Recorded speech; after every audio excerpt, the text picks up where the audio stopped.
Ci risiamo, la maggioranza che sostiene Zaia in Regione ha prodotto l'ennesimo bluff.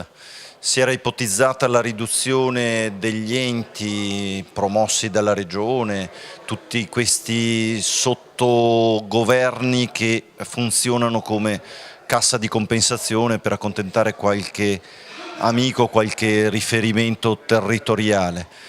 È passato un emendamento che ha riportato i consigli di bacino da 7, come aveva deciso il Consiglio regionale all'unanimità in Commissione Ambiente, quindi un consiglio di bacino per ogni provincia, perché occuparsi dei rifiuti significa occuparsene su scala provinciale. Fra l'altro ci sono ancora rifiuti che scandalosamente da questa regione partono e se ne vanno in Slovenia, in Olanda, in Germania, con un costo economico e ambientale enorme.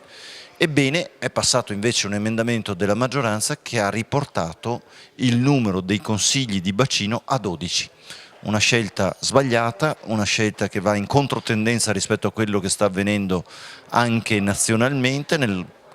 Anche lo stesso governo Renzi oggi propone una riduzione del numero di parlamentari, una riduzione dei consigli di bacino. Qui andiamo come il gambero, facciamo l'esatto contrario, cioè la Regione Veneto, Zaia in primis, la maggioranza Lega PDL, ripropone l'aumento del numero dei consigli di bacino da 7 a 12, una scelta sbagliata, una scelta che pagheranno i cittadini di tasca loro, perché significa avere 12 direttori, perché significa avere 12 organizzazioni diverse all'interno di un territorio che poteva accontentarsi dei 7 consigli di bacino provinciali.